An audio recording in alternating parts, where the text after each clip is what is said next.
Hey guys, tonight we journey into the smoky, sticky, and surprisingly dangerous world of medieval taverns.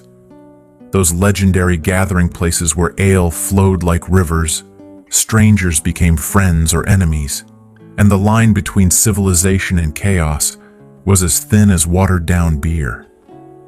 But forget everything you think you know from fantasy movies and video games.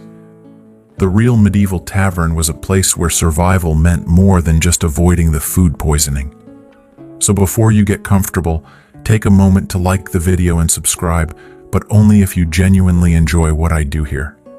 And let me know in the comments where you're tuning in from and what time it is for you. It's always fascinating to see who's joining us from around the world. Now dim the lights, maybe turn on a fan for that soft background hum, and let's ease into tonight's journey together. Picture this. You're trudging through the muddy streets of 14th century London, your boots squelching through a mixture of horse dung, rotting vegetables, and things you'd rather not identify.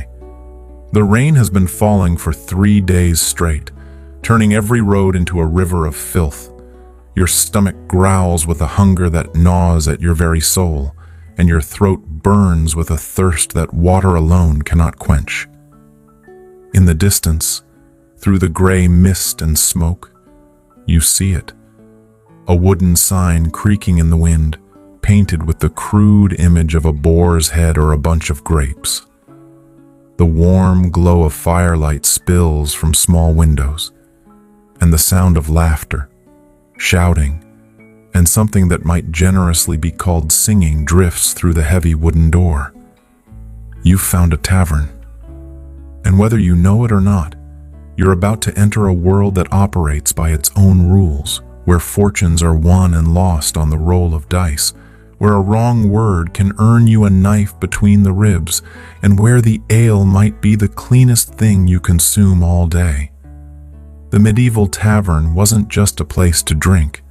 It was the beating heart of community life, the unofficial town hall, the stock exchange, the employment office, and the entertainment center all rolled into one smoky, chaotic, gloriously alive institution. But it was also a place where danger lurked in every shadow, where disease spread faster than gossip, and where the unwary could lose everything they owned before the night was through. Tonight, we're going to pull back the romantic veil that centuries of storytelling have draped over these establishments. We're going to explore the real taverns of medieval Europe, not the sanitized versions of Hollywood, but the genuine article in all its grimy, violent, fascinating glory. We'll discover what you'd really eat and drink, who you'd meet, what games you'd play, and most importantly, how you might survive the experience. Because make no mistake, visiting a medieval tavern was an adventure in the truest sense of the word. And like all real adventures, it came with genuine risks. The first thing that would hit you upon entering a medieval tavern wasn't the sight or the sound. It was the smell. A complex bouquet of aromas that would assault your nostrils with the subtlety of a mailed fist. Imagine, if you will, the concentrated essence of unwashed humanity mixed with the sour tang of spilled ale, the acrid smoke of poorly ventilated fires, and the mysterious but unmistakable odor of things that had been left to ferment in dark corners for far too long. The floors, if they could be called that, were typically nothing more than packed earth covered with a layer of rushes, long grasses that were supposed to absorb spills and provide some semblance of cleanliness. In theory, these rushes were changed regularly. In practice, they often remained in place for months, slowly composting into a rich ecosystem of decomposing organic matter, spilled food, and the occasional small corpse of whatever vermin had been unlucky enough to meet its end in the tavern's depths. Walking across these floors was like traversing a spongy, unpredictable landscape. Your feet might sink into soft spots where ale had soaked through to the earth below, or crunch on the bones of long-forgotten meals. The more upscale establishments might have actual wooden floors, but even these were stained dark with years of spills and marked with the scars of countless knife fights. dice games gone wrong, and the general wear and tear of serving as the stage for humanity's baser instincts. The walls, constructed of wattle and daub, a mixture of wooden strips woven together and covered with mud, straw, and animal dung, were blackened with smoke and grease. They sweated moisture in the winter and radiated heat in the summer, creating a microclimate that was perpetually uncomfortable. Crude paintings or carvings might decorate these walls, often depicting religious scenes, royal heraldry, or more earthly pleasures, depending on the establishment's clientele and the owner's sense of propriety. But it was the ceiling that truly completed the atmospheric experience. Low, oppressive, and blackened with decades of smoke, it seemed to press down on the occupants like a physical weight. Massive wooden beams, often salvaged from ships or torn from ancient forests, supported the structure above. From these beams hung all manner of objects: dried herbs that did little to mask the prevailing odors, strings of onions and garlic, sides of bacon or ham in various stages of preservation, and sometimes the less savory remnants of customers who had failed to pay their debts or had otherwise offended the establishment's sense of justice.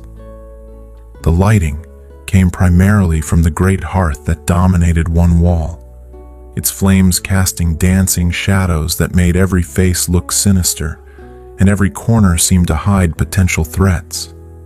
Candles, when they could be afforded, provided additional illumination, but their flickering light only added to the sense of unease that permeated these establishments. The smoke from both fire and candles had nowhere to go but up, where it collected under the low ceiling before eventually finding its way out through gaps in the thatch or crude smoke holes that did little to improve the air quality. In this environment, every breath was an adventure. The air was thick enough to chew, laden with particles of soot, grease, and the exhalations of dozens of people who considered bathing a seasonal activity at best. Newcomers often found themselves coughing and wheezing, their eyes streaming tears that had nothing to do with emotion and everything to do with the simple act of trying to breathe. Yet for all its assault on the senses, there was something undeniably alive about a medieval tavern. The very air seemed to pulse with energy, with the raw vitality of people living life at its most basic level. This was humanity stripped of pretense, reduced to its essential elements: the need for food, drink, companionship, and the occasional release of violence. It was uncomfortable, it was dangerous, but it was never, ever boring. And as your eyes adjusted to the dim light and your lungs adapted to the thick air, you began to make out the figures that populated this smoky underworld. Merchants counting coins with suspicious eyes, soldiers still wearing the mud of distant battlefields, pilgrims seeking shelter on their way to holy sites, craftsmen celebrating the completion of a difficult commission, and locals who seemed to have grown from the very floorboards themselves.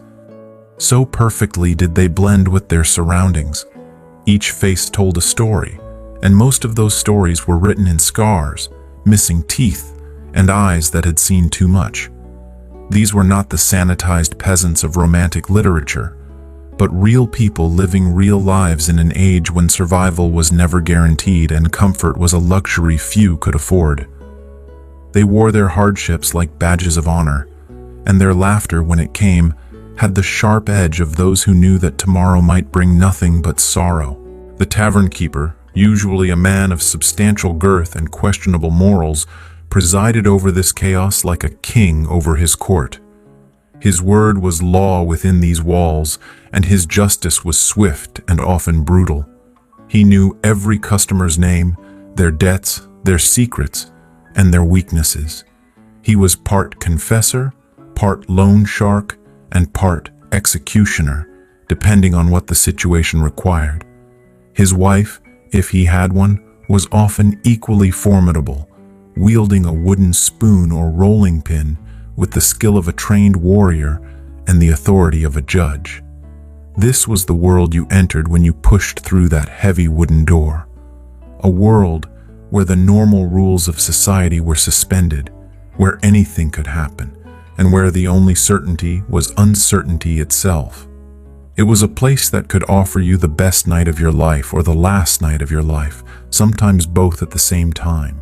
And as you stood there, taking in this assault on your senses, you realized that you had crossed more than just a threshold. You had entered a different realm entirely, one governed by its own laws, its own customs, and its own particular brand of justice. Whether you would emerge unscathed depended entirely on your wits, your luck, and your ability to navigate the treacherous social currents that flowed through every medieval tavern like an underground river. Not all medieval drinking establishments were created equal, and understanding the subtle but crucial differences between an inn, a tavern, and an alehouse could mean the difference between a comfortable night's rest and waking up in a ditch with your purse missing and your head ringing like a church bell. At the top of this hierarchy stood the inns, the aristocrats of the hospitality world. These establishments were primarily designed to house travelers, offering not just food and drink but actual beds, or at least something that resembled beds more than it resembled a pile of straw. The better inns were substantial buildings, often constructed of stone rather than the more common wood and daub, with multiple stories and rooms that could accommodate merchants, pilgrims, and other travelers who had both the means and the need for overnight lodging. The Tabard Inn in Southwark, immortalized by Geoffrey Chaucer in his Canterbury Tales, was one such establishment. Here, according to Chaucer's account, travelers could expect to find victuals of the best kind and wine that was both strong and pleasing. The host was described as a man of substance, someone who took pride in his establishment and his ability to provide for his guests' needs. This was hospitality as a profession, not merely as a means of disposing of surplus ale. But even the finest inns had their peculiarities that would shock modern sensibilities. Privacy, as we understand it today, simply did not exist. Travelers were routinely packed into rooms like cargo, with 10 or 12 strangers sharing not just the same space, but often the same bed. The concept of individual accommodation was reserved for the very wealthy, and even then, it was more about status than comfort. The beds themselves were marvels of medieval engineering and endurance. Constructed of rope or leather straps stretched across wooden frames, they supported mattresses stuffed with straw, feathers, or whatever organic material was available and affordable. These mattresses were rarely changed and never cleaned in any meaningful sense. They were home to entire ecosystems of fleas, lice, bedbugs, and other creatures that viewed human guests as nothing more than a convenient food source. Sharing a bed with strangers was not just uncomfortable, but potentially dangerous. Theft was common, as was violence born of disputes over space, snoring, or the various bodily functions that humans perform during sleep. Many travelers learned to sleep with one eye open and their most valuable possessions clutched tightly to their chests. The food at inns was generally superior to what you might find elsewhere, but this was a relative term. The best inns might offer roasted meats, fresh bread, and ale that had been brewed within the past few days. The worst might serve you something that had once been an animal, accompanied by bread that could double as a weapon and ale that tasted suspiciously like it had been filtered through a horse. Taverns occupied the middle ground of medieval hospitality. Originally, these establishments were the domain of vintners, wine merchants who sold their wares directly to the public. Wine was expensive, imported from France, Spain, or the Rhine region, and carried with it an air of sophistication that ale could never match. A gallon of decent red wine from Gascony might cost 3 pennies, twice the price of the finest ale, while Rhenish wine could command 6 to 8 pennies per gallon. The wine trade was heavily regulated, and for good reason. Adulteration was common, with unscrupulous tavern keepers watering down their wine, mixing it with cheaper alternatives, or even creating entirely counterfeit versions using whatever ingredients they could find. The penalties for such deception were severe and public. A tavernkeeper caught selling adulterated wine might find himself locked in the pillory with the offending liquid poured over his head, a form of punishment that combined public humiliation with poetic justice. To combat fraud, customers had the right to inspect the wine they were purchasing. A suspicious patron could demand to be taken down to the cellar to see the actual barrel from which his wine was being drawn. This practice led to the development of elaborate cellars beneath many taverns, cool underground chambers where barrels of wine aged, and where the more discerning customers could verify the authenticity of their purchase. Wine criers, officials whose job it was to inspect and announce the quality and price of wine available in local taverns, roamed the streets calling out their findings.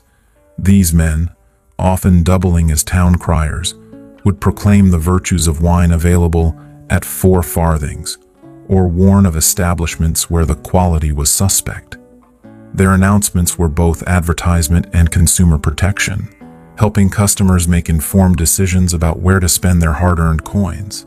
As taverns evolved, they began to expand their offerings beyond wine. Cider made from apples, perry from pears, and mead from honey all found their way onto tavern tables.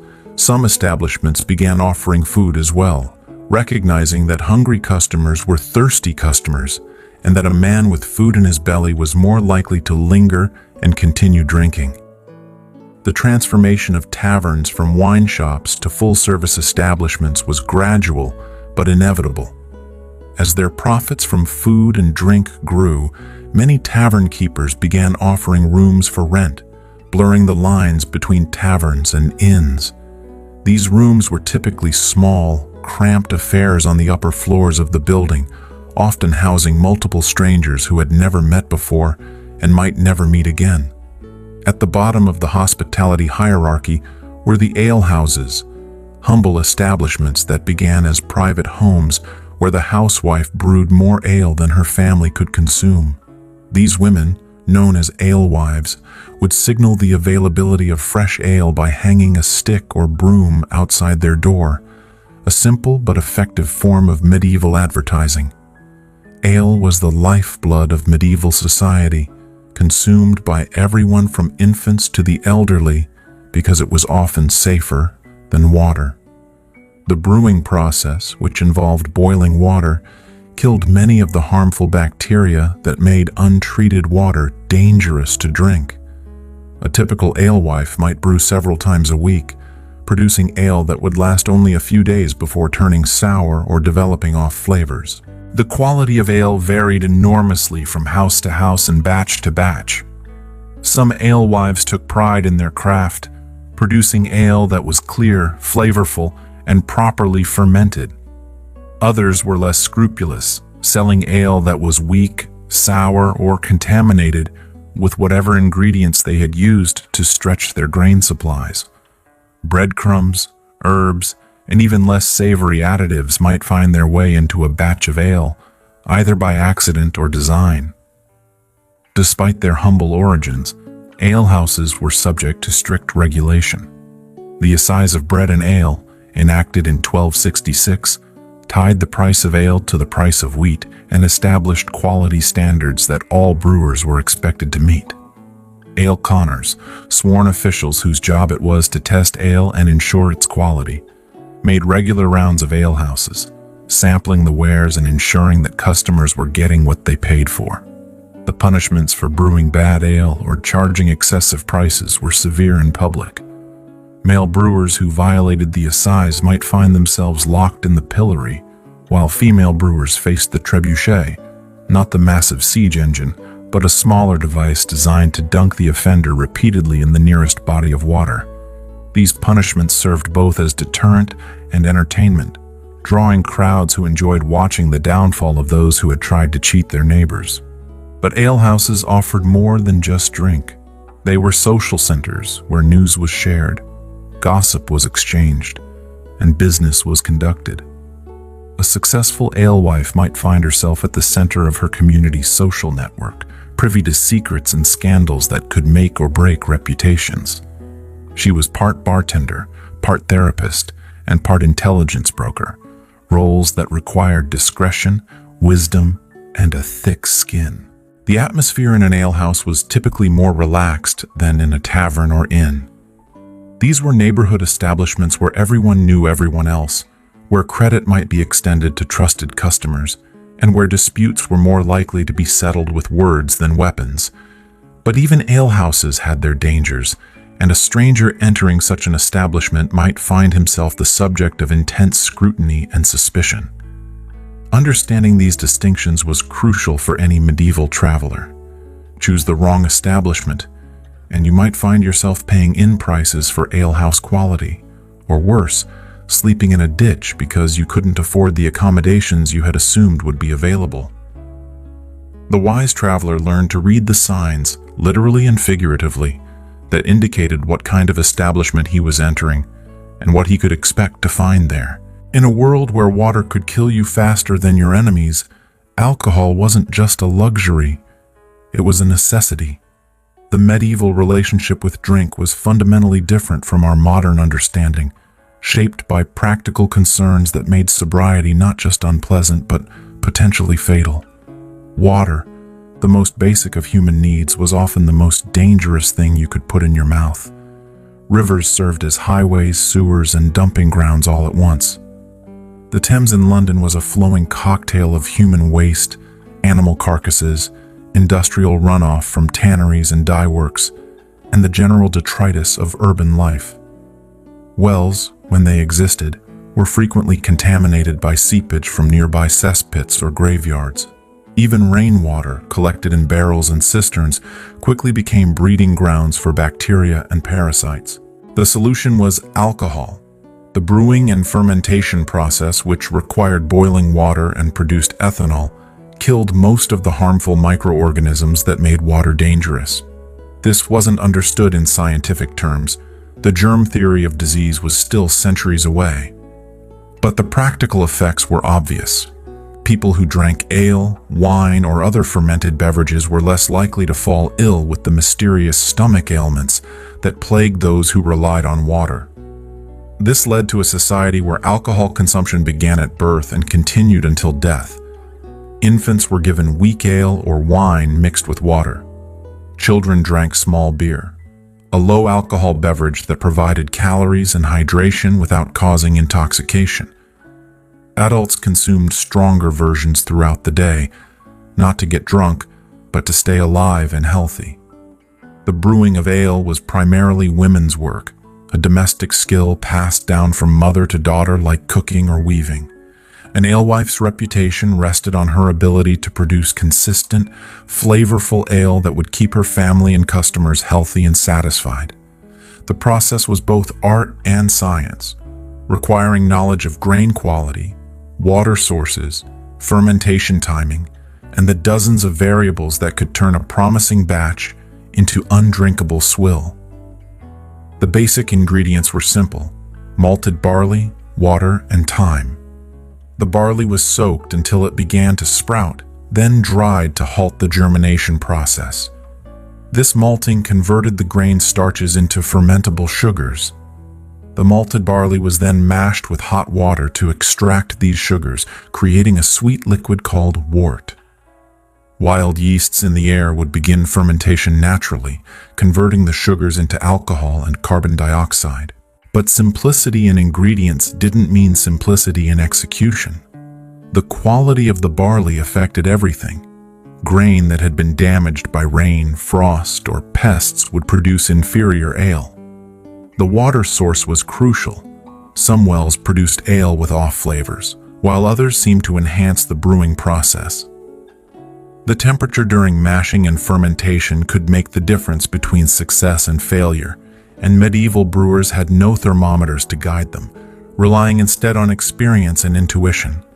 Hops, which would later become essential to beer brewing, were not widely used in medieval England until the 15th century. Instead, brewers relied on a mixture of herbs and spices called Gruit to flavor, and preserve their ale. Bog myrtle, yarrow, heather, and dozens of other plants might be added to give ale its distinctive taste and to help it keep longer. Some of these additives had psychoactive properties, adding an extra dimension to the drinking experience that modern beer lacks.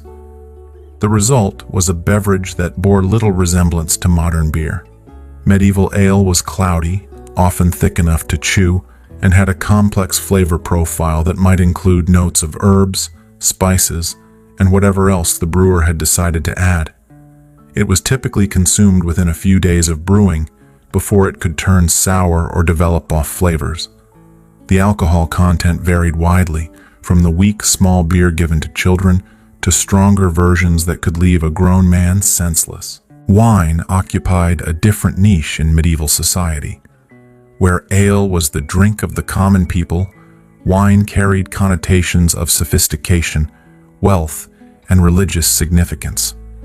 The Christian Church's use of wine in communion gave it a sacred quality that ale could never match, while its higher cost made it a status symbol for those who could afford it. England's wine came primarily from its continental possessions and trading partners. Gascon wine from southwestern France was the most common, a red wine that was relatively affordable and traveled well. Rhenish wine from the German regions along the Rhine was more expensive but prized for its quality. Spanish and Portuguese wines were exotic luxuries, while the sweet wines of Greece and the Eastern Mediterranean were reserved for the very wealthy. The wine trade was international commerce at its most complex. Merchants had to navigate not just the physical challenges of transportation. Wine could spoil, freeze, or turn to vinegar during long journeys, but also the political and economic obstacles created by wars, tariffs, and trade disputes.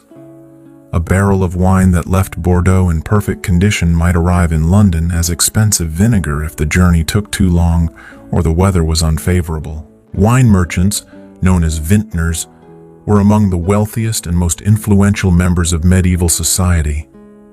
They maintained extensive networks of contacts across Europe, financed trading expeditions, and often served as informal bankers and diplomats. The Vintners' Company in London was one of the most powerful guilds, with the authority to regulate wine quality, set prices, and punish those who violated trade standards. But wine's prestige made it a target for fraud. Unscrupulous merchants might water down their wine, mix expensive varieties with cheaper ones, or create entirely counterfeit wines using whatever ingredients they could find. Alum, honey, herbs, and even more dangerous substances might be added to mimic the color, flavor, or effects of genuine wine. The penalties for such deception were severe, but the potential profits made the risks worthwhile for some. Mead, made from fermented honey, occupied a special place in medieval drinking culture. Often called the drink of the gods, mead was associated with celebration, ceremony, and the warrior culture of earlier ages. It was expensive to produce. Honey was a valuable commodity used for sweetening, medicine, and candle making. But its intoxicating effects and symbolic significance made it worth the cost for special occasions. The brewing of mead was more art than science, requiring careful attention to the ratio of honey to water, the temperature of fermentation, and the timing of various additions. Spices, fruits, and herbs might be added to create different flavors and effects. Some meads were aged for years, developing complex flavors that could rival the finest wines. Others were consumed young, their sweetness and potency making them popular at weddings, festivals, and other celebrations. Cider and perry, made from apples and pears respectively, were regional specialties that reflected local agriculture and preferences. In areas where apple orchards flourished, cider might be more common than ale, while perry was popular in regions where pear trees grew well. These beverages could range from mildly alcoholic to potently intoxicating, depending on the fruit used and the fermentation process. The seasonal nature of fruit meant that cider and perry were often available only at certain times of year, making them special treats rather than daily staples. The best ciders were made from specific varieties of apples that had been bred for their fermentation qualities rather than their eating characteristics. These cider apples were often small, sour, and unpalatable when fresh, but they produced beverages of remarkable complexity and strength. All of these alcoholic beverages shared certain characteristics that distinguished them from their modern counterparts. They were living products, continuing to ferment and change even after they were served. They were unpredictable, with each batch potentially different from the last. They were often contaminated with bacteria, wild yeasts, and other microorganisms that could produce unexpected flavors and effects, and they were essential to life in a way that modern drinkers can barely comprehend. The Tavernkeeper's skill lay not just in acquiring these beverages, but in storing, serving, and pricing them appropriately. A good Tavernkeeper knew which barrels were at their peak, which were beginning to turn, and which should be sold quickly before they became undrinkable. He understood the preferences of his customers, the seasonal variations in supply and demand, and the delicate balance between profit and reputation that determined his success or failure. If the drink in medieval taverns was questionable, the food was often downright dangerous. Yet for many people, the tavern meal was the best they could hope for. A hot, filling dish that might contain actual meat and vegetables, served in portions generous enough to satisfy even the hardiest appetite. The centerpiece of tavern cuisine was pottage, a thick stew that could contain virtually anything edible and quite a few things that weren't. The concept was simple. Take a large cauldron, fill it with water or broth, add whatever ingredients were available, and let it simmer until everything was tender enough to eat. The result was a dish that was different every day, sometimes different every hour, as new ingredients were added to replace what had been served. The perpetual stew, or hunter's pot, was the ultimate expression of this philosophy. A cauldron would be kept simmering constantly, with new ingredients added as old ones were consumed. In theory, this created a continuously evolving dish that never ran out and never repeated itself exactly. In practice, it created a breeding ground for bacteria and a repository for ingredients of questionable origin and dubious freshness. The base of most pottages was grain, barley, oats, wheat, or whatever was cheapest and most available. This provided bulk and calories, turning what might otherwise be a thin broth into a substantial meal. Vegetables were added when available: onions, leeks, cabbage, turnips, carrots, and whatever else could be found in the market or foraged from the countryside. Meat, when it appeared in pottage, was often of uncertain origin and questionable quality. Beef, pork, mutton, and chicken were the most common, but rabbit, deer, and other game might find their way into the pot when available. The meat was typically tough, stringy, and well past its prime, the kind of cuts that required long, slow cooking to become even marginally edible. But it wasn't just the quality of the meat that was concerning, it was the source. Tavern keepers were not above using meat that had been rejected by other buyers, animals that had died of disease, or cuts that had been sitting in the market for days without finding a purchaser. The long cooking process would kill most harmful bacteria, but it couldn't eliminate the off flavors and textures that came with spoiled meat. Fish was another common ingredient, especially during Lent and other periods when the church prohibited the consumption of meat. But medieval preservation techniques were primitive, and fish that had traveled any distance from the sea was likely to be heavily salted, dried, or pickled. Fresh fish was a luxury that few taverns could afford, and even when available, it had to be consumed quickly before it spoiled.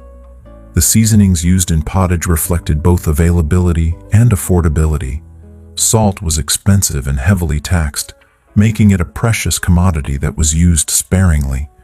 Herbs like parsley, thyme, and sage might be added when available, either fresh from gardens or dried from the previous season. Spices were largely beyond the reach of most tavern keepers, though a successful establishment might occasionally splurge on pepper, ginger, or other exotic flavorings. The cooking process itself was fraught with hazards. The great cauldrons used for pottage were difficult to clean thoroughly, and residue from previous batches could contaminate new ones. The fires used for cooking were smoky and unpredictable, making it difficult to maintain consistent temperatures. Stirring was done with long wooden spoons that might not be cleaned between uses, spreading flavors and bacteria from one batch to the next. Bread was the other staple of tavern meals, but like everything else, its quality varied enormously. The best taverns might serve white bread made from wheat flour, a luxury that was soft, flavorful, and relatively fresh. More commonly, customers received brown bread made from barley, rye, or mixed grains, often several days old and hard enough to use as a weapon. The worst bread was made from whatever grain was cheapest, often mixed with sawdust, ground acorns, or other fillers to stretch the flour. This bread was dense, gritty, and barely edible, but it provided calories and helped fill empty stomachs. It was often used as a trencher, an edible plate on which other foods were served, and by the end of the meal, it had absorbed enough juices and flavors to become palatable. Cheese was another common offering, ranging from fresh, soft varieties that had to be consumed quickly to aged, hard cheeses that could last for months. The quality depended on the source. Cheese made from the milk of healthy animals by skilled cheesemakers could be delicious, while cheese made from questionable milk by inexperienced hands could be inedible or even dangerous. Eggs, when available, were a welcome addition to the tavern menu. They could be boiled, fried, or added to pottage to provide protein and richness. But eggs were perishable, and without refrigeration, it was difficult to tell fresh eggs from spoiled ones until they were cracked open. A bad egg could ruin an entire dish and leave customers with vivid memories of their tavern experience. Vegetables were seasonal and often scarce, especially during the winter months when fresh produce was unavailable. Root vegetables like turnips, parsnips, and carrots could be stored for months in cool cellars, but they often became soft, sprouted, or partially rotten before they were used. Cabbage could be preserved by fermentation, creating sauerkraut that provided vitamins and flavor during the lean months. The preparation of food in medieval taverns was a communal affair, with multiple dishes being prepared simultaneously in the same kitchen space. Cross-contamination was inevitable, as the same utensils, cutting boards, and preparation surfaces were used for different ingredients without proper cleaning between uses. Raw meat might be prepared on the same surface as bread, vegetables might be washed in the same water used for cleaning dishes, and cooked food might be stored alongside raw ingredients. Preservation was a constant challenge. Without refrigeration, food had to be consumed quickly or preserved through salting, smoking, drying, or fermentation. These preservation methods changed the flavor and texture of food dramatically, often making it barely recognizable from its fresh state. Salt pork bore little resemblance to fresh pork. Dried fish was a completely different experience from fresh fish, and fermented vegetables had flavors that could be challenging even for medieval palates. The serving of food was as haphazard as its preparation. Dishes were often shared among multiple customers, with everyone eating from the same bowl or platter. Personal hygiene was poor, and the concept of individual place settings was unknown. Customers ate with their hands, shared knives, and drank from communal cups, spreading diseases and parasites with every meal. Despite all these challenges, tavern food served an important social and nutritional function. For many people, especially those living in cities, the tavern meal was their primary source of hot, cooked food.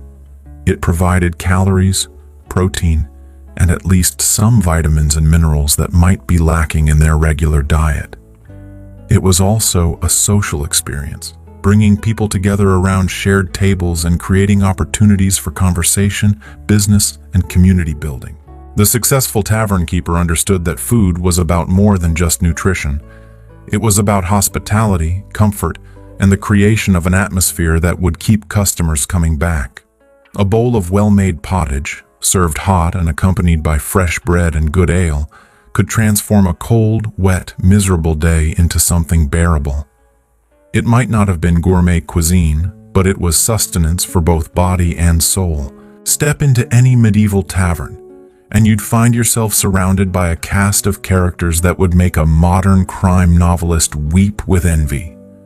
These weren't the sanitized peasants and noble knights of romantic literature, but real people living on the margins of society, each with their own story, their own agenda, and their own particular brand of danger. The merchants were perhaps the most visible and vocal of the tavern's regular patrons. These men, and they were almost exclusively men, traveled the dangerous roads between towns and cities, carrying goods, news, and often substantial amounts of coin. They were natural storytellers, regaling anyone who would listen with tales of distant markets, exotic goods, and the perils of the road. But beneath their jovial exteriors lay sharp minds constantly calculating profit and loss, and eyes that missed nothing of value. A successful merchant in a medieval tavern was like a walking advertisement for prosperity, dressed in fine clothes, sporting jewelry that proclaimed his wealth, and speaking with the confidence of a man who had seen the world beyond the village boundaries. But this display of wealth made him a target for every cutpurse, confidence man, and outright robber in the establishment. Smart merchants traveled in groups, hired guards, and kept their most valuable possessions hidden. But even the most cautious could find themselves relieved of their goods by a clever thief or a well-planned ambush.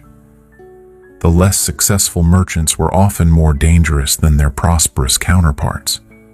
Desperate men with failing businesses, mounting debts, and families to feed were capable of almost anything. They might sell goods they didn't own, promise deliveries they couldn't make, or enter into partnerships with criminals to recoup their losses.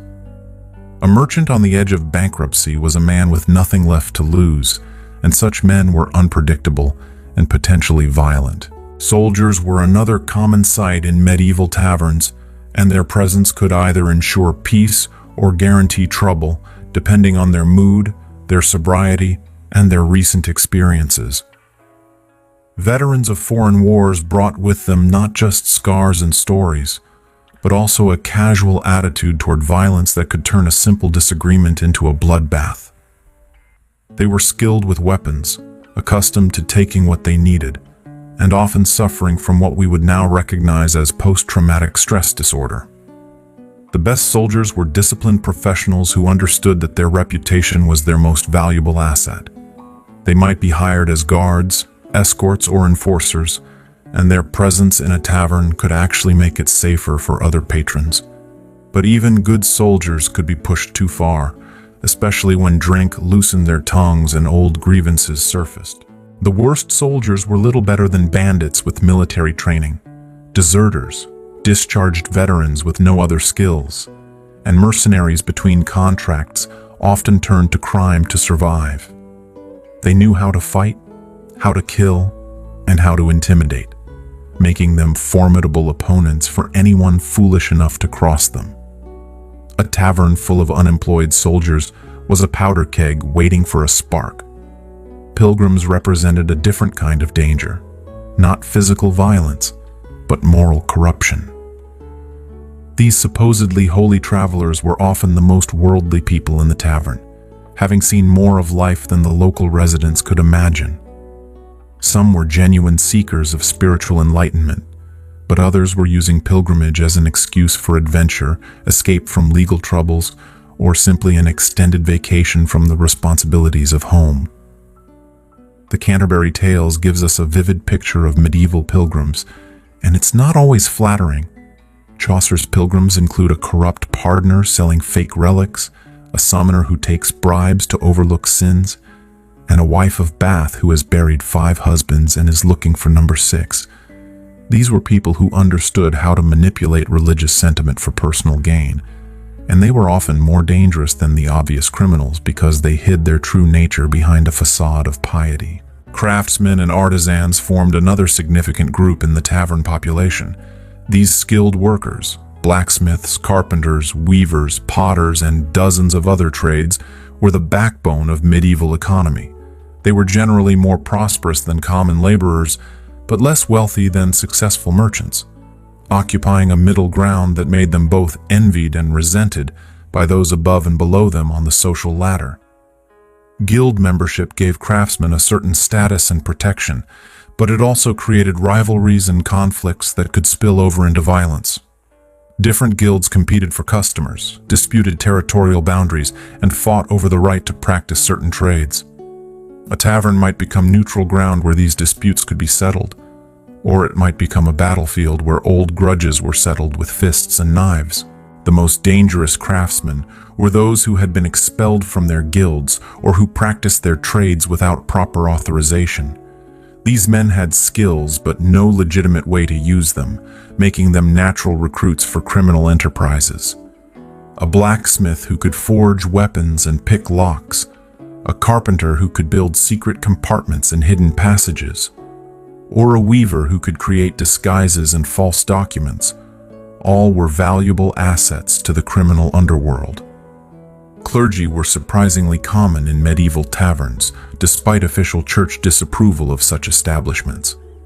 Parish priests, traveling monks, and minor church officials often found themselves in taverns either by necessity or by choice. Some were genuinely pious men who had no other option for food and shelter during their travels. Others were using their religious status as a cover for less holy activities.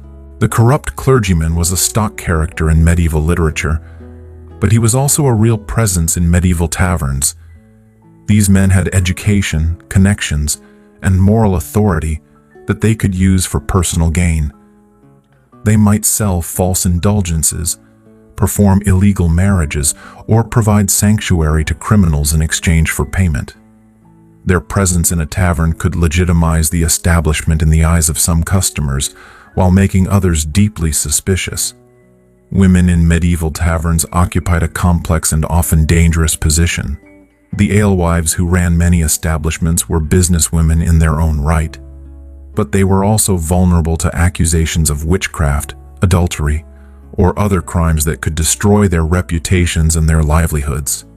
Serving wenches faced constant harassment and the threat of sexual violence, while prostitutes operated in a legal gray area that left them at the mercy of both customers and authorities. But medieval women were not passive victims.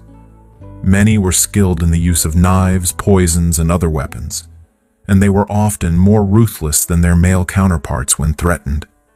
A tavernkeeper's wife might be the real power behind the establishment, using her knowledge of customers' secrets and weaknesses to maintain order and extract payment.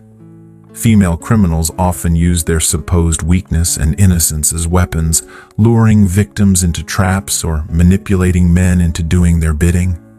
Thieves and cutpurses were the most obvious criminals in any tavern, but they were also often the most skilled at blending in with legitimate customers. The best thieves were indistinguishable from honest merchants, craftsmen, or travelers until the moment they struck. They studied their victims carefully, learning their habits, their weaknesses, and the location of their valuables before making their move. Professional thieves often worked in teams, with one member creating a distraction while another picked pockets or cut purse strings. They might pose as fellow travelers, sympathetic listeners, or potential business partners to get close to their victims. The most successful thieves were those who could steal without their victims even realizing they had been robbed until hours or days later. But not all thieves were professionals. Desperate people driven to crime by poverty, debt, or other circumstances were often clumsy and dangerous. They might resort to violence when stealth failed, turning a simple theft into assault or murder. These amateur criminals were unpredictable and often more dangerous than their professional counterparts because they had no reputation to protect and no code of conduct to follow. The tavernkeeper himself was often the most dangerous person in the establishment. He controlled the environment, knew all the customers, and had the authority to settle disputes or call for help from local authorities. But he was also a businessman operating in a gray area of the law, and his survival depended on his ability to balance the competing interests of customers, suppliers, and officials. A corrupt tavernkeeper might fence stolen goods, provide alibis for criminals, or arrange for the elimination of troublesome customers. He might water down drinks, serve spoiled food, or charge excessive prices to customers who were too drunk or too intimidated to complain. His establishment might serve as a meeting place for criminal conspiracies, a safe house for fugitives, or a base of operations for organized crime. But even honest tavern keepers had to make moral compromises to survive. They might look the other way when crimes were committed on their premises, accept payment from criminals for their silence, or provide services that were technically illegal but widely accepted. The line between legitimate business and criminal enterprise was often blurred beyond recognition. This rogues gallery of medieval tavern patrons created an atmosphere of constant tension and unpredictability. Alliances formed and dissolved based on immediate needs and opportunities. Trust was a luxury that few could afford, and betrayal was always just a drink away. In this environment, survival depended on one's ability to read people quickly, assess threats accurately, and respond appropriately to changing circumstances. The social dynamics of the medieval tavern were complex and ever-shifting. Status, wealth, and power were constantly being negotiated and renegotiated through subtle displays of dominance, submission, and alliance. A single, misunderstood gesture, an ill-timed joke, or a perceived slight could escalate into violence that might leave several people dead and the survivors facing charges of murder. Yet for all its dangers, the medieval tavern served an important social function. It was one of the few places where people from different social classes, professions, and backgrounds could interact on relatively equal terms. A merchant might share a table with a craftsman, a soldier might drink with a priest, and a noble might find himself gambling with a thief. These interactions, however brief and superficial, helped to break down some of the rigid social barriers that characterized medieval society. The tavern was also a place where information flowed freely. News, gossip, rumors, and secrets were traded like commodities, and a skilled listener could learn more in a single evening than he might discover in weeks of formal inquiry. This made the tavern valuable to merchants seeking market information, officials gathering intelligence, and criminals planning their next moves. In the flickering candlelight of medieval taverns, fortunes were won and lost with the roll of dice, the turn of a card, or the outcome of contests that tested both skill and luck. Gambling wasn't just entertainment.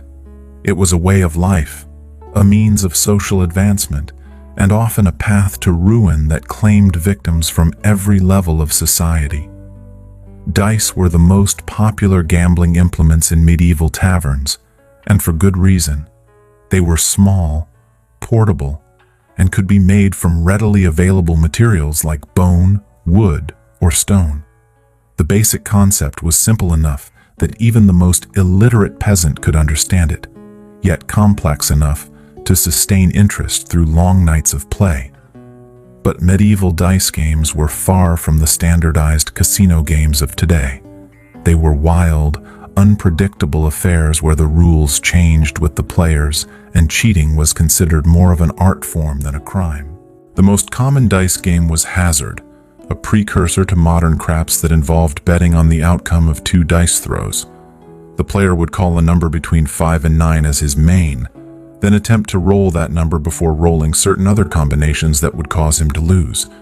It sounds simple, but the betting possibilities were endless, with side wagers on individual throws, sequences of throws, and the performance of other players, creating a complex web of financial obligations that could bankrupt a man in minutes. But hazard was just one of dozens of dice games played in medieval taverns. There was raffle, where players tried to throw 3 dice and get all the same number.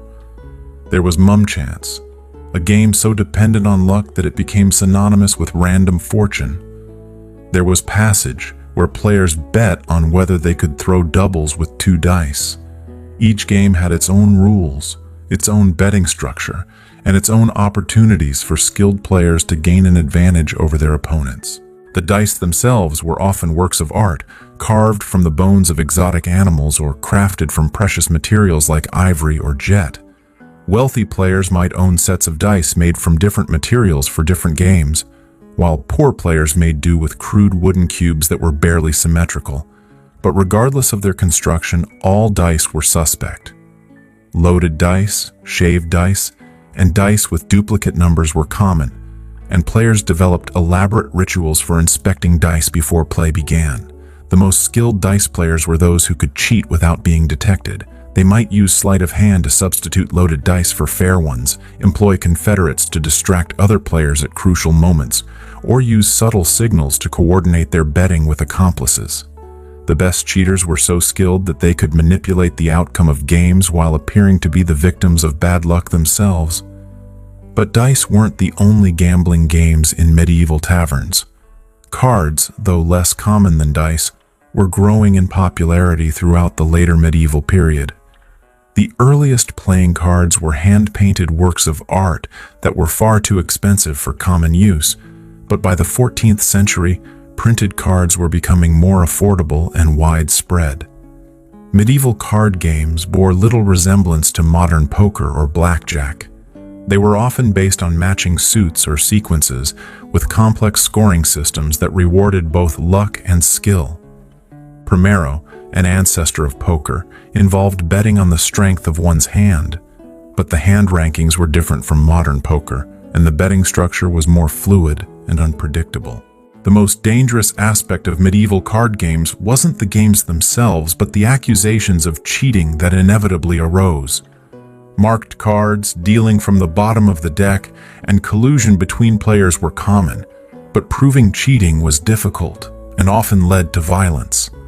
A player accused of cheating might find himself facing not just the loss of his winnings, but a knife in the ribs or a challenge to single combat. Beyond dice and cards, medieval taverns hosted a bewildering variety of gambling activities. Arm wrestling contests, drinking competitions, and tests of skill or knowledge all became opportunities for wagering. Customers might bet on which of two flies would reach the ceiling first, whether the next person through the door would be male or female, or how many beans were in a jar. Anything that had an uncertain outcome could become the subject of a wager. Cockfighting was particularly popular in taverns that had outdoor space or could accommodate the noise and mess of the sport. Two roosters, specially bred and trained for fighting, would be placed in a pit while spectators bet on the outcome. The fights were brutal and often ended in the death of one or both birds, but the excitement and betting opportunities made them irresistible to many tavern patrons. Bear baiting and bull baiting were less common, but even more spectacular. A bear or bull would be chained to a post and attacked by specially trained dogs, while spectators bet on various aspects of the contest. Which dog would draw first blood, how long the bear would survive, whether any of the dogs would be killed. These events were expensive to organize and required special facilities, so they were usually reserved for special occasions or particularly prosperous establishments. The social dynamics of gambling in medieval taverns were complex and often dangerous. Winning too much too quickly could mark a player as a cheat or a target for robbery. Losing too much could lead to desperate attempts to recoup losses that often ended in violence or crime. The most successful gamblers were those who could win consistently without appearing to be too skilled or too lucky. Professional gamblers, known as dicers or card sharps, traveled from tavern to tavern, making their living from their skill at games of chance. They were often welcomed by tavernkeepers because they attracted customers and generated business, but they were also viewed with suspicion by local players who resented being outplayed by outsiders. The best professional gamblers were those who could lose gracefully when necessary, winning just enough to make a living without arousing too much suspicion or resentment. But gambling in medieval taverns wasn't just about money. Social status, reputation, and honor were also at stake. A nobleman who lost consistently to a peasant might find his social standing damaged, while a merchant who was caught cheating might find his business reputation ruined. The stakes were often higher than the actual money involved, and the consequences of losing could extend far beyond the tavern walls. Women participated in gambling as well, though their involvement was often more subtle and indirect than that of men. Alewives might organize games in their establishments, taking a percentage of the winnings as payment for providing the venue. Serving wenches might act as lookouts for cheaters or carry messages between players and their confederates. Prostitutes might use their intimate relationships with customers to gain information about their gambling habits and financial resources. The church officially condemned gambling as a sin, but this prohibition was widely ignored by both clergy and laity. Many priests and monks were known to be avid gamblers, and some taverns even hosted special games during religious festivals. The church's opposition to gambling was based more on its association with other vices, drinking, fighting, and sexual immorality, than on any inherent evil in games of chance themselves. Local authorities had a more practical approach to gambling. They recognized that it was impossible to eliminate entirely, so they focused on regulating it to prevent the worst abuses. Laws were passed limiting the stakes that could be wagered, prohibiting certain types of games, and requiring tavernkeepers to maintain order during gambling sessions. But enforcement was sporadic and often corrupt, with officials taking bribes to look the other way or participating in the games themselves. The economic impact of gambling on medieval society was significant. Large sums of money changed hands regularly, creating winners and losers whose fortunes could change overnight. Successful gamblers might use their winnings to invest in legitimate businesses, while losers might be forced to sell their possessions, borrow money at usurious rates, or turn to crime to pay their debts. Gambling debts were a particular problem because they were often not legally enforceable. A man who lost money gambling might simply refuse to pay, leaving his creditors with no legal recourse. This led to the development of informal enforcement mechanisms, threats, violence, and social ostracism that were often more effective than legal remedies, but also more dangerous for all involved. The psychology of gambling in medieval taverns was shaped by the harsh realities of medieval life. For most people, life was a constant struggle against poverty, disease, and early death.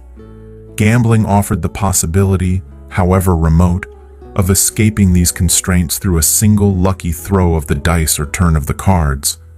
It was a form of hope, however irrational, that tomorrow might be better than today.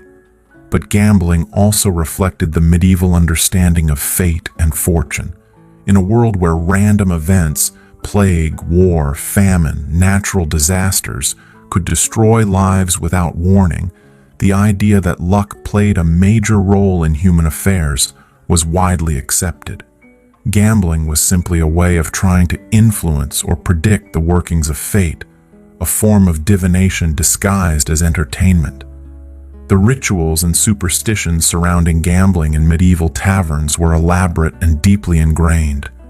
Players might carry lucky charms, perform specific rituals before throwing dice, or refuse to play on certain days or under certain conditions. Dice might be blessed by priests, cards might be stored in special containers, and gaming tables might be consecrated with holy water or marked with protective symbols. These superstitions weren't just quaint customs. They were serious attempts to influence the outcome of games through supernatural means. In a world where magic and religion were intertwined with daily life, the idea that spiritual forces could affect the fall of dice or the turn of cards was perfectly reasonable. Players who ignored these rituals did so at their own peril, not just because they might be unlucky, but because other players might view their skepticism as dangerous or impious. The language of gambling permeated medieval culture, providing metaphors and expressions that are still used today.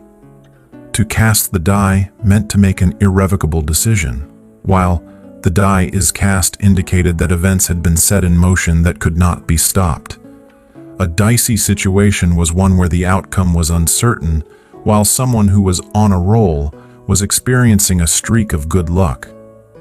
These linguistic connections reflected the central role that gambling played in medieval life. It wasn't just a pastime or a vice, it was a fundamental part of how people understood and interacted with the world around them. The tavern was where this understanding was tested, refined, and sometimes shattered by the cruel realities of chance and human nature. Violence in medieval taverns wasn't an aberration. It was an integral part of the social fabric, as expected and inevitable as the sunrise. In a world where might often made right and personal honor was worth more than life itself, the tavern served as both pressure valve and proving ground for the aggressive impulses that simmered beneath the surface of medieval society. The causes of tavern violence were as varied as the people who frequented these establishments. A perceived slight, a disputed debt, a woman's honor, a political disagreement, or simply too much ale could spark a confrontation that might end in bloodshed. But understanding the triggers was less important than understanding the culture that made violence not just acceptable, but often necessary for survival and social standing. Honor was the currency of medieval society, and it was a currency that could be devalued by a single moment of perceived cowardice or disrespect. A man who allowed himself to be insulted without response might find his reputation permanently damaged, affecting not just his social standing, but his ability to conduct business, attract a wife, or command respect from his peers. In this context, violence wasn't just an option. It was often the only option for maintaining one's place in society. The weapons available in medieval taverns were limited by law and custom, but creativity and desperation could turn almost anything into an instrument of death. Knives were the most common weapons, carried by virtually everyone for eating and general utility. These weren't the small table knives of modern times, but substantial blades capable of inflicting serious wounds. A skilled knife fighter could kill an opponent in seconds, while even an amateur could cause significant damage in the close quarters of a crowded tavern. Swords were less common in taverns, partly because they were expensive and partly because they were often restricted by law to members of the nobility and military. But when swords did appear in tavern fights, the results were usually spectacular and bloody. The confined space of a tavern made sword fighting particularly dangerous for bystanders, as wild swings could easily strike innocent customers or cause structural damage to the building. More commonly, tavern fighters made do with improvised weapons. Wooden stools became clubs, pottery shards became cutting implements, and even eating utensils could be pressed into service as weapons. The heavy pewter or wooden tankards used for drinking ale were particularly effective as bludgeons, capable of crushing skulls or breaking bones with a single well-placed blow. The fighting styles employed in medieval taverns were brutal and practical, focused on ending conflicts quickly rather than demonstrating skill or following rules of chivalry. Grappling, gouging, biting, and kicking were all acceptable tactics, and fighters often aimed for vulnerable areas like the eyes, throat, and groin. The goal wasn't to wound or disable an opponent, but to kill or incapacitate him before he could do the same to you. Group fights were particularly chaotic and dangerous. What might start as a dispute between two individuals could quickly escalate into a general melee involving dozens of people. Alliances formed and dissolved in seconds as customers chose sides based on personal relationships, ethnic loyalties, or simple proximity to the action. In these situations, survival often depended more on luck than skill, as fighters struggled to avoid being overwhelmed by multiple opponents or struck by flying objects. The role of women in tavern violence was complex and often underestimated by modern observers. While women were less likely to engage in direct physical confrontation, they were often the instigators of violence, using their relationships with men to manipulate conflicts for their own benefit.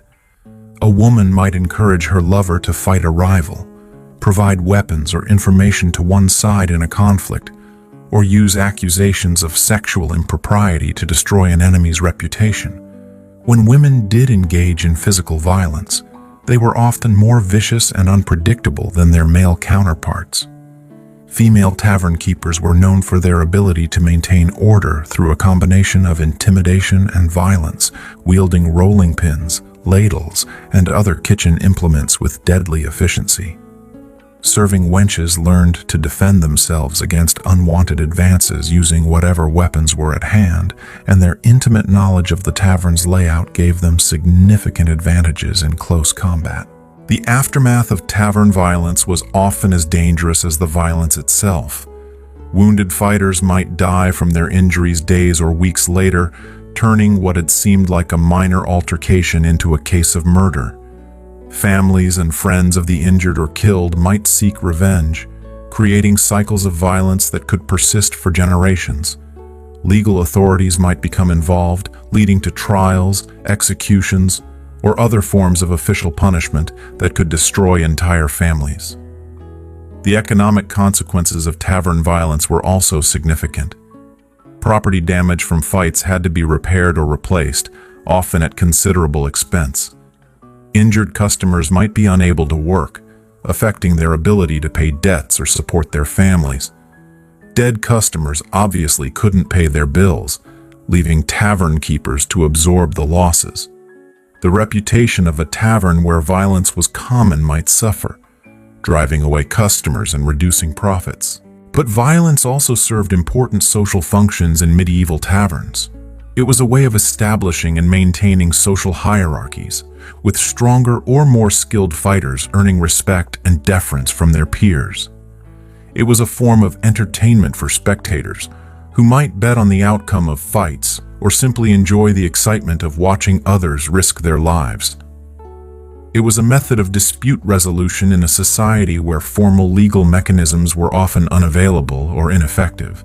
The rituals surrounding tavern violence were as important as the violence itself. Challenges might be issued according to specific formulas, with particular words or gestures that carried precise meanings. The choice of weapons, the location of the fight, and the presence or absence of witnesses all had significance that went beyond the immediate practical considerations. These rituals helped to legitimize violence and distinguish between acceptable and unacceptable forms of aggression. Professional fighters, including soldiers, mercenaries, and others whose livelihood depended on their combat skills, brought a different dynamic to tavern violence. They were often more skilled and experienced than ordinary customers, but they were also more likely to escalate conflicts beyond what the situation warranted. A professional fighter might see a tavern brawl as an opportunity to demonstrate his skills or enhance his reputation, leading to unnecessarily brutal or prolonged conflicts. The weapons and fighting techniques used by professionals were often superior to those employed by amateurs, but they were also more likely to result in serious injuries or deaths. A mercenary who had learned to fight on battlefields might not understand the unwritten rules that governed tavern violence, leading to conflicts that went far beyond what local customs considered appropriate. The seasonal patterns of tavern violence reflected the rhythms of medieval life. Violence was more common during certain times of year, harvest festivals, religious holidays, and market days, when people had more money to spend on drink and more reasons to gather in large numbers. Winter months, when people were confined indoors and tensions ran high, also saw increased levels of violence. The time of day also affected the likelihood and severity of tavern violence. Early evening fights were often relatively minor affairs, settled quickly before they could escalate. But as the night wore on and customers became more intoxicated, conflicts became more serious and more likely to result in permanent injury or death. The hours just before dawn were particularly dangerous, as exhausted, drunk, and emotionally volatile customers were most likely to resort to extreme violence. The legal response to tavern violence varied widely depending on the jurisdiction, the social status of those involved, and the severity of the injuries inflicted. Minor fights might be ignored entirely by authorities, especially if no one was seriously injured and the participants were willing to settle their differences privately. More serious violence might result in fines, imprisonment, or even execution, particularly if the victim was a person of high social standing or if the violence was seen as threatening public order. But the legal system's response to tavern violence was often inconsistent and corrupt. Wealthy or well-connected individuals might escape punishment for serious crimes, while poor or unpopular defendants might face severe penalties for minor offenses. Witnesses might be intimidated or bribed, evidence might be destroyed or fabricated, and judges might be influenced by personal relationships or financial considerations. The Church's attitude toward tavern violence was officially condemnatory but practically ambivalent. While Church doctrine condemned violence and promoted peace and reconciliation, many clergy members were themselves frequent participants in tavern culture and occasional participants in tavern violence. The Church's emphasis on concepts like just war and righteous anger provided theological justification for violence in certain circumstances, and the medieval understanding of honor and masculinity often conflicted with Christian ideals of humility and forgiveness. The medical treatment available for victims of tavern violence was primitive and often more dangerous than the original injuries. Wounds might be cleaned with wine or vinegar, sewn shut with whatever thread was available, and treated with herbal remedies of questionable effectiveness. Broken bones were set without anesthesia, and amputations were performed with crude tools and no understanding of antiseptic procedures. Many victims of tavern violence died not from their original injuries, but from infections, blood loss, or complications arising from inadequate medical treatment. Those who survived might be permanently disabled, affecting their ability to work and support themselves and their families. The long-term consequences of tavern violence thus extended far beyond the immediate participants, affecting entire communities and generations. The psychological impact of tavern violence on both participants and witnesses was significant but poorly understood in medieval times. What we would now recognize as post-traumatic stress disorder was common among those who had experienced or witnessed serious violence, but it was often attributed to moral weakness, divine punishment, or supernatural influences. The lack of effective treatment for psychological trauma meant that the effects of violence could persist for years or even decades. Despite all these negative consequences, violence remained an integral part of tavern culture throughout the medieval period. It was too deeply embedded in the social, economic, and psychological structures of medieval society to be eliminated by law, religion, or social pressure. The tavern provided a space where the violent impulses that were suppressed in other contexts could be expressed, and this function was as important to medieval society as the tavern's role in providing food, drink, and shelter. In the shadowy corners and upstairs rooms of medieval taverns, another ancient profession plied its trade with a mixture of desperation, cunning, and resigned acceptance of society's moral contradictions. Prostitution wasn't just tolerated in medieval taverns. It was often an integral part of the business model, providing additional income for tavern keepers and additional services for customers who had coin to spend and appetites to satisfy. The women who worked as prostitutes in medieval taverns came from all walks of life, though poverty was the common thread that bound their stories together. Some were widows who had lost their husbands to war, disease, or accident and had no other means of supporting themselves and their children. Others were young women who had been seduced and abandoned, their reputations ruined and their prospects for marriage destroyed. Still others were simply products of a society that offered few legitimate opportunities for women to earn a living wage. The Church officially condemned prostitution as a mortal sin, but even religious authorities recognized its practical necessity. St. Augustine had argued that prostitution was like sewers in a palace, unpleasant but necessary to prevent worse corruption. This pragmatic approach led to a complex system of regulation and tolerance that varied widely from place to place and time to time. In some cities, prostitution was completely legal and regulated by municipal authorities. Licensed brothels operated openly, their workers subject to regular health inspections and required to dress in distinctive clothing that marked their profession. These establishments paid taxes, followed specific rules about their operations, and were generally accepted as a necessary evil by the broader community. But in taverns, the situation was more ambiguous. Prostitution might be tolerated as long as it was discreet, or it might be officially prohibited while being unofficially encouraged. Tavern keepers walked a fine line between maximizing their profits and avoiding legal troubles, often relying on bribes, political connections, or simple geographic isolation to protect their operations.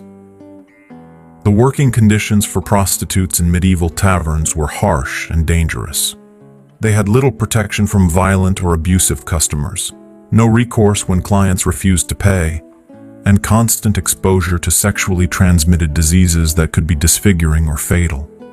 Pregnancy was an occupational hazard that could end a woman's career, and the primitive methods of birth control and abortion available at the time were often more dangerous than childbirth itself. The economic arrangements between prostitutes and tavern keepers varied widely. Some women worked as independent contractors, renting rooms from the tavern keeper and keeping most of their earnings. Others were essentially employees, receiving a percentage of their fees while the tavern keeper provided room, board, and protection. The worst situations involved women who were essentially slaves, trapped by debt, violence, or legal constraints that made it impossible for them to leave. The customers who sought the services of tavern prostitutes were as diverse as the women who served them. Merchants traveling far from home, soldiers on leave from military campaigns, craftsmen celebrating successful business deals, and local men seeking variety or excitement all contributed to the demand for commercial sex. The anonymity of the tavern environment made it easier for men to engage in behavior that might be socially unacceptable in their home communities. The prices charged for sexual services varied based on the woman's appearance, age, and reputation, as well as the specific services requested and the economic conditions of the local area. A young, attractive woman in a prosperous city might command prices that would support her comfortably, while an older woman in a poor rural area might barely earn enough to survive. The most successful prostitutes were those who could attract regular customers willing to pay premium prices for exclusive access or special treatment. But prostitution in medieval taverns wasn't just about sex. It was about companionship, entertainment, and emotional connection. Many customers were lonely men far from home who valued conversation and affection as much as physical gratification. Successful prostitutes learned to be actresses, therapists, and confidants as well as sexual partners, adapting their personalities to meet the emotional needs of their clients. The relationships between prostitutes and other tavern workers were complex and often strained. Serving wenches might resent the competition for customers' attention and money, while tavern keepers might play favorites among their workers to maximize profits. Male employees might take advantage of their positions to demand sexual favors, while female employees might form alliances for mutual protection and support. The legal status of prostitutes was precarious and constantly changing. They might be arrested and fined for practicing their trade, then released to continue working because the authorities recognized the impossibility of eliminating prostitution entirely. They might be required to live in specific areas of town, wear distinctive clothing, or submit to regular health inspections. In times of social or political upheaval, they might be scapegoated for broader problems and subjected to particularly harsh treatment. The health risks associated with prostitution in medieval times were enormous. Sexually transmitted diseases were common and often fatal, with no effective treatments available. Syphilis, gonorrhea, and other infections could cause blindness, insanity, and death, while pregnancy and childbirth carried their own substantial risks. The lack of understanding about disease transmission meant that both prostitutes and their customers were largely ignorant of the dangers they faced. Violence was another constant threat. Customers might become violent when drunk, refuse to pay for services, or assault prostitutes for reasons ranging from sexual frustration to religious guilt.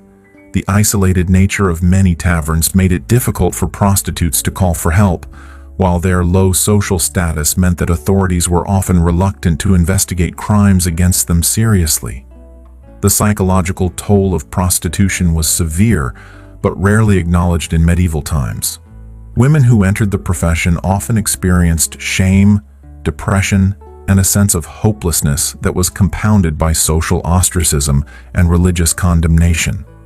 The constant need to perform emotional and sexual labor for strangers while suppressing their own feelings and desires created psychological stress that had no recognized treatment or support. Despite these challenges, some prostitutes managed to achieve a measure of success and independence. The most skilled and fortunate might accumulate enough money to retire from active prostitution and establish themselves as madams, managing other women and taking a percentage of their earnings. Others might attract wealthy patrons who provided them with financial security in exchange for exclusive access to their services. The most successful prostitutes were often those who could transcend the purely sexual aspects of their work and establish themselves as entertainers, confidants, or even informal advisors to powerful men. These women might gain access to political information, business opportunities, or social connections that could be leveraged for personal advancement. But such success was rare and often temporary, dependent on maintaining the favor of fickle and powerful men. The children of prostitutes faced particular challenges in medieval society. They were often stigmatized by their mother's profession and had limited opportunities for social advancement. Boys might be apprenticed to trades or recruited into military service, while girls often followed their mothers into prostitution or other forms of service work. The cycle of poverty and social marginalization was difficult to break. The relationship between prostitution and other forms of crime was complex. Prostitutes might serve as informants for thieves and other criminals, using their intimate relationships with customers to gather information about their wealth, habits, and vulnerabilities. They might also be victims of crime, targeted by robbers who assumed they carried substantial amounts of cash, or by criminals who viewed them as easy targets unlikely to receive protection from authorities. The seasonal patterns of prostitution in medieval taverns reflected broader economic and social cycles. Business was often better during harvest festivals, religious holidays, and market days when men had more money to spend and more reasons to celebrate. Military campaigns, trade expeditions, and other events that brought large numbers of men to an area could create temporary booms in demand for sexual services. The geographic distribution of prostitution also varied significantly. Urban taverns in major cities might support numerous prostitutes working in relative safety and prosperity, while rural establishments might have only one or two women working in more dangerous and isolated conditions. Port cities and major trade routes were particularly lucrative locations, as they attracted large numbers of travelers with money to spend. The regulation of prostitution by religious and secular authorities was often contradictory and hypocritical. The same officials who publicly condemned prostitution might privately patronize prostitutes or profit from their activities through taxation or corruption. The church might preach against sexual immorality while tolerating or even profiting from brothels located on church property. The impact of prostitution on medieval society extended far beyond the individuals directly involved. It affected marriage patterns, family structures, and social relationships in ways that were often subtle but significant. The availability of commercial sex might reduce pressure on unmarried women to engage in premarital sex, but it might also reduce men's incentives to marry and establish families. The economic impact of prostitution was also significant. It represented a substantial underground economy that generated income for women, tavern keepers, and various intermediaries, while also creating demand for goods and services ranging from clothing and cosmetics to food and lodging. The money spent on prostitution might otherwise have been saved or spent on other goods and services, affecting the broader economy in complex ways. The cultural impact of prostitution was perhaps most significant of all. It challenged conventional notions of female virtue and male honor, while simultaneously reinforcing them. It provided an outlet for sexual desires that might otherwise have been expressed in more socially disruptive ways, but it also created a class of women who were permanently marginalized and stigmatized. The stories of individual prostitutes who worked in medieval taverns are largely lost to history, their voices silenced by illiteracy, social stigma, and the general tendency of historical records to ignore the experiences of marginalized people. But their presence in these establishments was a constant reminder of the harsh realities of medieval life and the limited options available to women who found themselves outside the protection of family, marriage, or religious institutions. Justice in medieval taverns was a complex and often contradictory affair, where official law enforcement competed with unofficial systems of order and where the line between legal authority and criminal enterprise was often blurred beyond recognition. The tavern existed in a legal gray area, simultaneously subject to royal authority, church jurisdiction, guild regulations, and local customs that might contradict each other in fundamental ways. The most visible representatives of official law enforcement were the constables, bailiffs, and other officers who were responsible for maintaining order in their jurisdictions.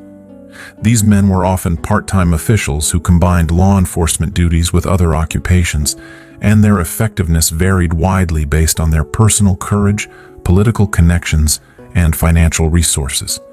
A strong, well-connected constable might be able to maintain order in even the most unruly tavern, while a weak or corrupt official might find himself ignored or even physically threatened by the very people he was supposed to control. The powers of these officials were extensive in theory, but limited in practice. They could arrest suspected criminals, confiscate property, and impose fines for various offenses, but their ability to enforce these powers depended on their personal authority and the support of the local community. A constable who tried to arrest a popular local figure might find himself facing a hostile crowd, while one who targeted unpopular outsiders might receive enthusiastic support from tavern patrons. The crimes that law enforcement officials were most concerned with in taverns were those that threatened public order or royal authority. Treason, sedition, and other political crimes were taken very seriously, as were violent crimes that resulted in serious injury or death. Property crimes like theft and fraud were also prosecuted, though the effectiveness of enforcement varied widely based on the value of the stolen goods and the social status of the victims. But many activities that would be considered criminal today were either legal or tolerated in medieval taverns. Gambling was officially prohibited in many jurisdictions but widely practiced and rarely prosecuted. Prostitution might be regulated rather than banned, with officials more concerned about taxation and health issues than moral considerations. Even violence might be overlooked if it was seen as a legitimate response to provocation or if the participants were willing to settle their differences privately.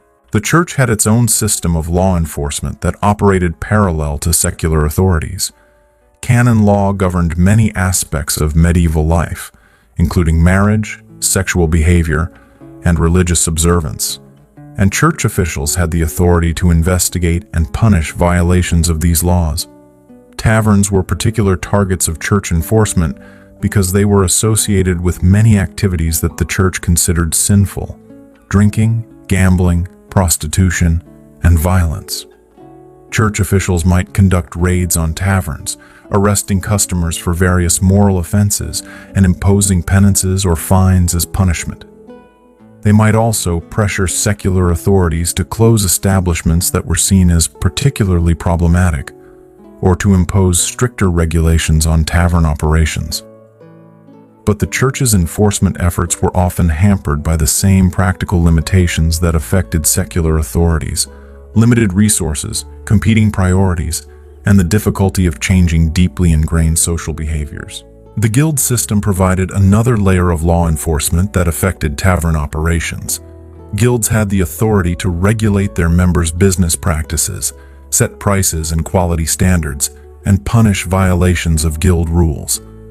Tavern keepers who were guild members might find themselves subject to guild discipline for various offenses, while those who operated outside the guild system might face harassment or boycotts organized by guild members. The most effective form of law enforcement in medieval taverns was often the informal system of social control exercised by the tavernkeeper and regular customers. A strong tavernkeeper could maintain order through a combination of personal authority, physical intimidation, and economic incentives, while regular customers might police each other's behavior to protect their favorite establishment from official interference. This informal system of justice operated according to its own rules and procedures, which might bear little resemblance to official legal processes. Disputes might be settled through negotiation, compensation, or ritualized combat, with the tavernkeeper serving as judge, jury, and executioner. Punishments might range from public humiliation and temporary banishment to physical violence and even death, depending on the severity of the offense and the preferences of those in authority. The relationship between official and unofficial law enforcement was complex and often symbiotic. Official authorities might rely on tavern keepers to maintain order and report serious crimes, while tavern keepers might call on official authorities when faced with problems they couldn't handle themselves. But this cooperation was always fragile and could break down quickly if the interests of the two systems came into conflict. Corruption was endemic in medieval law enforcement, and taverns were both a source and a target of corrupt practices. Officials might accept bribes to overlook illegal activities, participate in the profits of criminal enterprises, or use their authority to extort money from tavern keepers and customers. Tavern keepers might pay protection money to avoid harassment, provide free food and drink to curry favor with officials, or offer sexual services as a form of payment. The most corrupt officials were those who used their positions to engage in criminal activities themselves. A constable might organize theft rings, a bailiff might run illegal gambling operations, or a church official might profit from prostitution while publicly condemning it. These officials were often more dangerous than ordinary criminals because they had legal authority to cover up their crimes and punish those who opposed them. The legal procedures used to prosecute crimes in medieval taverns were often crude and unreliable by modern standards. Evidence might consist of little more than witness testimony, which could be influenced by personal relationships, financial incentives, or simple fear. Physical evidence was rarely collected or preserved systematically, and the concept of forensic investigation was virtually unknown. Trials were often public spectacles that served as much to entertain the community as to determine guilt or innocence. The accused might be required to undergo various forms of ordeal, trial by combat, trial by fire, or trial by water, that were believed to reveal divine judgment about their guilt or innocence. These procedures were based on religious beliefs rather than rational investigation, and their outcomes were often determined more by chance than by actual guilt or innocence. The punishments imposed for crimes committed in medieval taverns were designed to serve multiple purposes: deterrence, retribution, and public entertainment. Public executions, floggings, and other forms of corporal punishment were common, often carried out in market squares or other public spaces where large crowds could gather to watch. These spectacles served to reinforce social hierarchies and moral boundaries while providing entertainment for the masses. But punishment was also highly variable and often arbitrary. The same crime might result in a small fine for a wealthy merchant and death for a poor peasant, depending on the social status of the offender, the political climate, and the personal preferences of the judge. Justice was not blind in medieval times. It was acutely aware of social distinctions and power relationships. The effectiveness of law enforcement in medieval taverns was limited by numerous practical constraints. Communication was slow and unreliable. making it difficult to coordinate enforcement efforts across different jurisdictions. Transportation was expensive and dangerous, limiting the ability of officials to respond quickly to problems in remote areas. Record-keeping was primitive, making it difficult to track repeat offenders or identify patterns of criminal activity. The social attitudes toward law enforcement were also complex and often contradictory. While people generally supported the idea of maintaining order and punishing criminals, they were often suspicious of official authority and resentful of interference in their daily lives. A tavern customer might applaud the arrest of a thief who had stolen his purse but object strenuously to enforcement of laws against gambling or drinking. The economic incentives surrounding law enforcement were often perverse. Officials were frequently paid through fees and fines rather than regular salaries, creating incentives to arrest and prosecute people regardless of their actual guilt. Tavernkeepers might find it cheaper to pay bribes than to comply with regulations, while customers might prefer to settle disputes privately rather than involve official authorities who might impose additional costs and complications. The geographic distribution of law enforcement resources was highly uneven. Major cities might have relatively sophisticated systems of law enforcement with multiple officials, established procedures, and regular patrols, while rural areas might have only a single part-time constable responsible for dozens of villages and hundreds of square miles. Taverns in remote areas might operate with virtual impunity, while those in major cities might face constant scrutiny and harassment. The seasonal patterns of law enforcement reflected broader social and economic cycles. Officials might be more active during harvest festivals and other times when large crowds gathered and tensions ran high, while enforcement might be relaxed during winter months when travel was difficult and criminal activity was reduced. Military campaigns and other major events might draw law enforcement resources away from routine duties, creating opportunities for increased criminal activity. The long-term effectiveness of medieval law enforcement in taverns is difficult to assess, but it seems clear that it was only partially successful in achieving its stated goals. Crime continued to be a major problem throughout the medieval period, and taverns remained centers of illegal and semi-legal activity, despite repeated efforts to regulate them.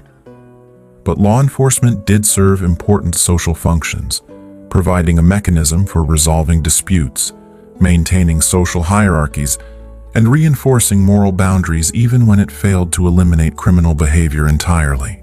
As dawn broke over the medieval world, painting the sky in shades of gray and gold, the taverns that had pulsed with life throughout the night began their slow transformation back to something resembling respectability.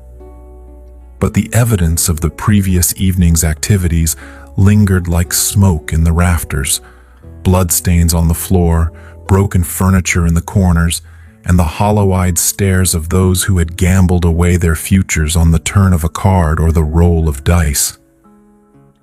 The morning after was when the true cost of tavern life became apparent. Bodies had to be removed, some merely unconscious from drink, others permanently silenced by violence.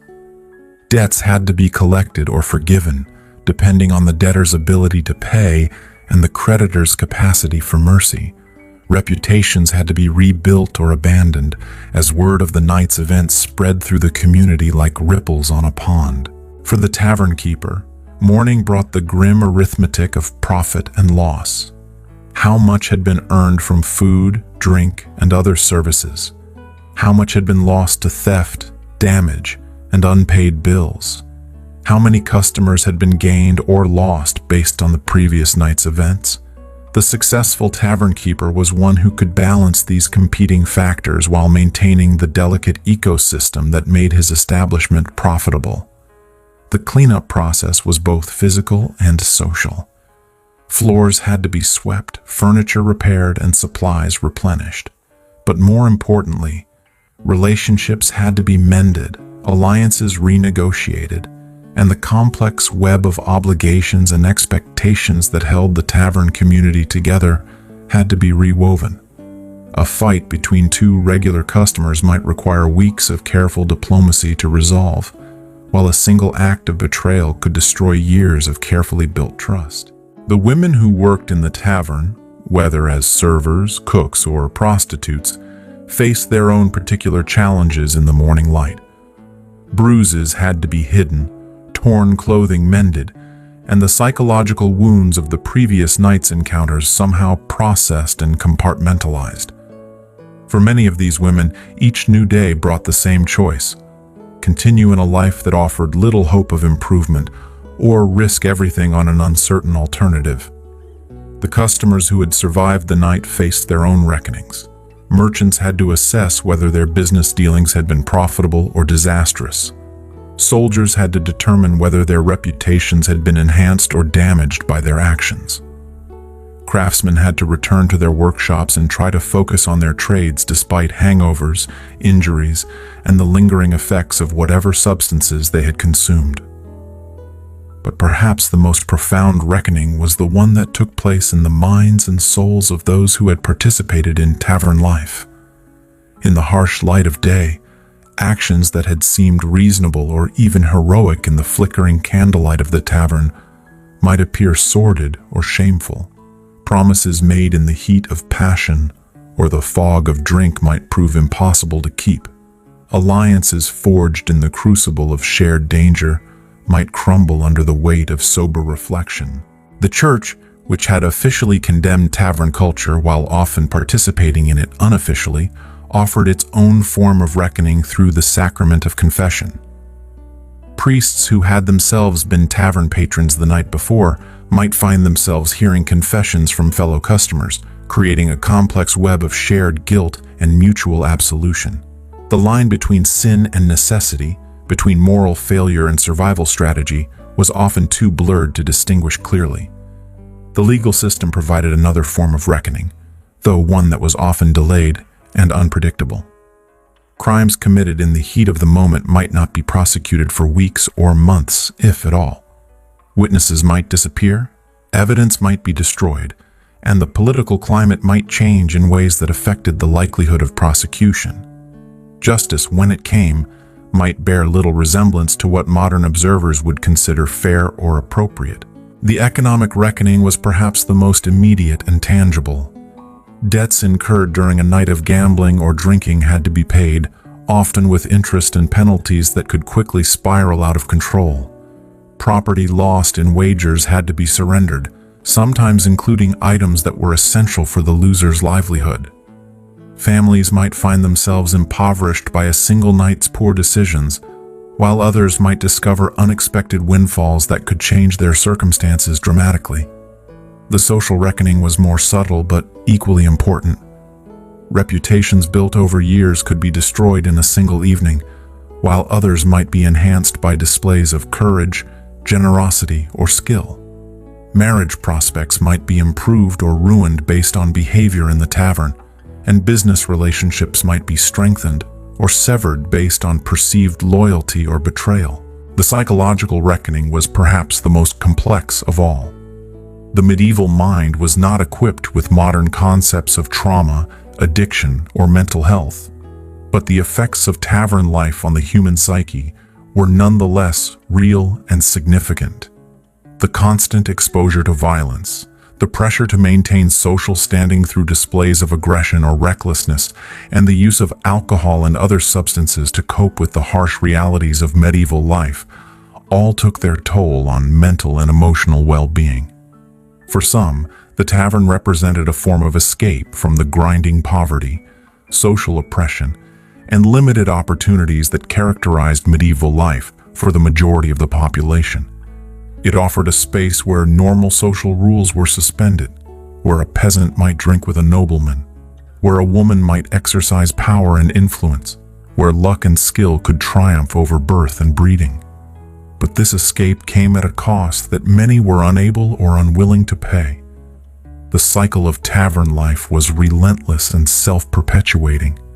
Each night brought new customers seeking the same things that had drawn their predecessors: food, drink, companionship, excitement, and the possibility of changing their circumstances through luck or skill. Each morning brought the same reckonings, the same attempts to make sense of what had happened, and to prepare for what was to come. The tavernkeeper who survived and prospered was one who understood this cycle and learned to work with it rather than against it. He provided what his customers needed while protecting himself from the worst consequences of their actions. He maintained order without stifling the energy that made his establishment profitable. He balanced the competing demands of law enforcement, religious authorities, guild regulations, and customer expectations while somehow managing to turn a profit. But even the most successful tavernkeeper lived with the knowledge that his prosperity was built on a foundation of human weakness and desperation. The profits that allowed him to live comfortably came from the losses of others, the gamblers who couldn't stop playing, the drinkers who couldn't stop drinking, the lonely souls who paid for companionship they couldn't find elsewhere. This knowledge might trouble his conscience, or it might simply be accepted as the natural order of things in a world where survival often required moral compromise. The broader society that surrounded and sustained tavern culture was equally complicit in its contradictions. The same authorities who condemned taverns as dens of iniquity also relied on them for tax revenue, information gathering, and social control. The same church that preached against the sins associated with tavern life also benefited from the donations of tavern keepers and the confessions of tavern patrons. The same communities that ostracized tavern workers also depended on the services they provided. This hypocrisy was not lost on those who lived and worked in the tavern world. They understood that they were serving essential social functions while being condemned for doing so. They provided outlets for human needs and desires that had no other acceptable expression in medieval society. They created spaces where social tensions could be released before they exploded into more destructive forms. They offered opportunities for social mobility and economic advancement that were unavailable through legitimate channels. The legacy of medieval tavern culture extended far beyond the medieval period itself. The institutions, practices, and social relationships that developed in these establishments influenced the development of modern hospitality industries, entertainment venues, and social spaces. The tensions between regulation and freedom, morality and necessity, order and chaos that characterized medieval taverns continue to shape debates about social policy and individual liberty today. But perhaps the most important legacy of medieval tavern culture is the reminder it provides about the complexity and contradictions of human nature. The same people who were capable of great cruelty and selfishness in the tavern environment were also capable of great kindness and generosity. The same institutions that facilitated crime and vice also provided community and support for those who had nowhere else to turn. The same social dynamics that created conflict and violence also created bonds of loyalty and friendship that could last a lifetime. The medieval tavern was a mirror that reflected both the best and worst aspects of human society. It was a place where the veneer of civilization was stripped away to reveal the raw humanity beneath, with all its beauty and ugliness, its nobility and baseness, its capacity for both creation and destruction. In studying these institutions, we learn not just about medieval history, but about ourselves and the eternal human struggle to balance individual desires with social needs, personal freedom with collective responsibility, and the pursuit of happiness with the demands of survival. As the sun set on the medieval world and rose on the modern age, the taverns that had served as crucibles of human experience gradually evolved into new forms. But the fundamental human needs they had served, for food, drink, companionship, excitement, and the possibility of transformation, remained unchanged. The settings might be different, the technologies more advanced, the social structures more complex, but the basic dynamics of human interaction in spaces dedicated to pleasure and profit continued to play out in ways that would have been familiar to any medieval tavern keeper. The filthy truth about medieval taverns was that they were simultaneously the best and worst of their world, places of genuine community and brutal exploitation, of authentic human connection and calculated manipulation, of liberation from social constraints and enslavement to human weakness. They were institutions that revealed the full spectrum of human possibility, from the sublime to the ridiculous, from the heroic to the criminal, from the sacred to the profane. In the end, the medieval tavern stands as a testament to the resilience and adaptability of human society. Despite all the dangers, contradictions, and moral compromises involved, these institutions survived and thrived because they met real human needs in ways that no other social institution could match. They provided spaces where people could be fully human, with all the messiness, complexity, and contradiction that entails. And in doing so, they created a legacy that continues to influence how we think about community, hospitality, and the eternal human search for meaning and connection in an often hostile and unpredictable world. The tavern door swings shut one final time, the fire burns down to embers, and the last customer stumbles out into the dawn. But the stories continue, passed down through generations, reminding us that in every age, in every society, there are places where the human drama plays out in all its raw intensity. The medieval tavern may be gone, but its spirit lives on wherever people gather to share food, drink, stories, and the fundamental human experience of being alive in a world that is both beautiful and terrible, promising and threatening, full of both hope and despair. And perhaps that is the ultimate truth about medieval taverns. Not that they were simply dens of iniquity or centers of community, but that they were profoundly human institutions that reflected the full complexity of the human condition. They were places where people came to be themselves, for better or worse, and in doing so, they created a legacy that continues to resonate with anyone who has ever sought refuge from the world in the company of strangers, who might, for a brief moment, become friends.